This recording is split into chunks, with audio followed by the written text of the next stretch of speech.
It's PipSnipers here, back for another update. Let's take a look at Quant over here. And what we have with Quant is textbook Wyckoff reaccumulation going on for almost 2 years now.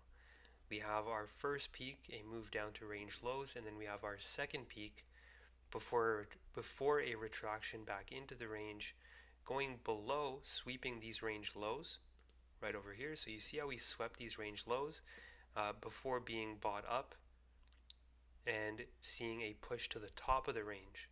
Okay, so we swept these range lows over here. We got pushed up to the top of the range, and then you have a slow and painful grind to the downside, which is called a creak. So we're creaking to the downside, and then we have a second sweep of these range lows. Okay, so if we look at this diagram, you see how we have a second sweep over here. You can consider this as your accumulation, right? This is your accumulation. This is your, anything below the psychological support would be your manipulation before we have our expansion to the upside. Okay, so basically it's the power of three. We have our accumulation, manipulation, and then expansion. But this is in the form of Wyckoff reaccumulation.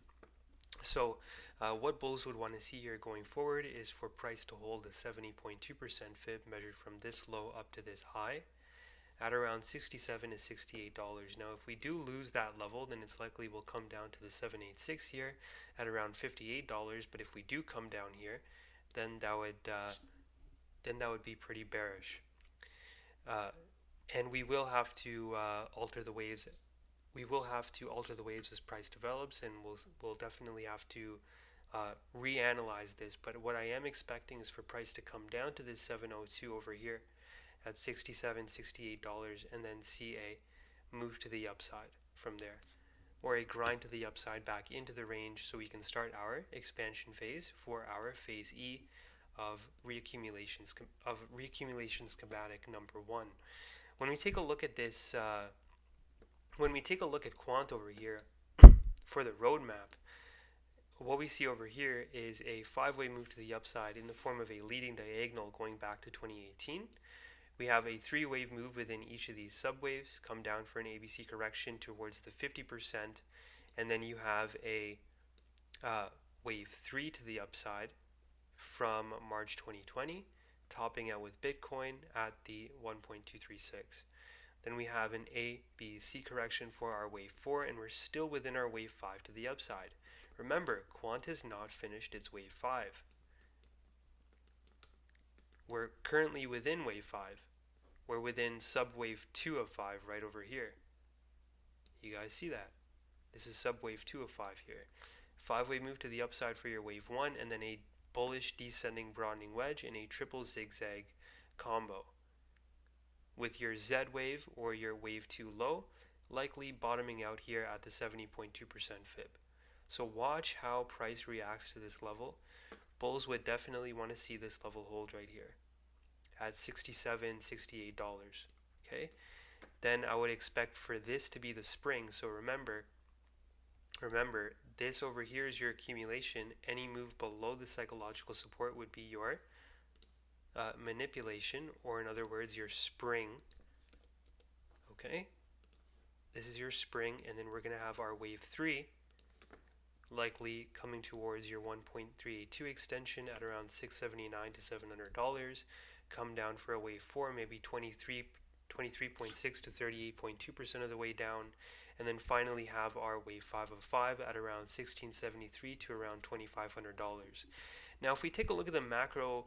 Now, if you go online, you'll see a lot of analysts only analyzing one part of the chart, right? They usually show you the analysis, and they just show you this part, for example, right? But I think that's a crucial mistake, and the reason for that is because in order to form a well-rounded bias and analysis, you're going to want to see where the price is coming from. As an analyst and as a trader, I think it's a very big mistake to only look at one part of the chart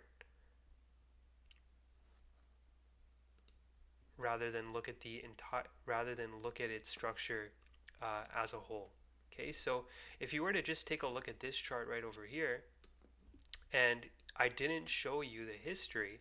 You would think that it's broken structure, right? And you would end up capitulating and you would sell all your quant. But when we take a look at the macro structure here on quant, we do see that we haven't finished our fifth wave yet. What we have over here is a subwave 2 of our fifth wave to the upside. Now the macro structure here, notice how the waves are overlapping each other. This is what's called a bearish ascending broadening wedge. Whenever you have a wedge-like structure and it's ascending, when the fifth wave comes to fruition, the coin will likely see a very nasty crash to the downside. And we would be targeting the 50% at $17, measured from this very low here in 2018 up to this expected high at 1673. If you end up now, there is a chance that this could be your wave, the macro wave 1, and this could be your macro wave 2. But this 50% would definitely need to hold if that was the case.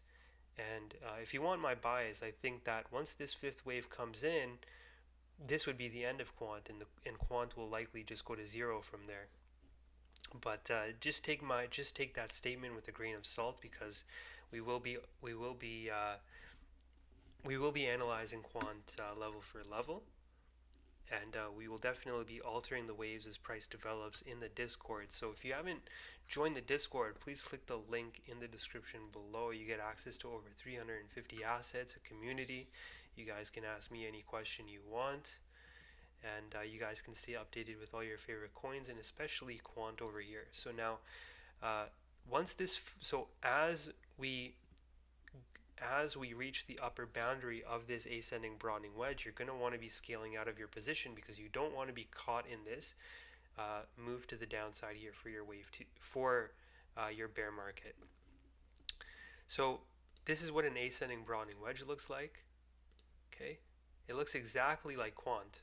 So this is what it looks like right over here. I'm going to show you a drawing. So this is your price action. Okay.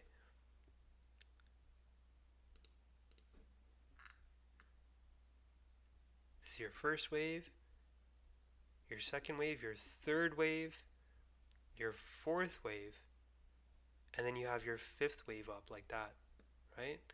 Once this fifth wave comes in, you're likely going to see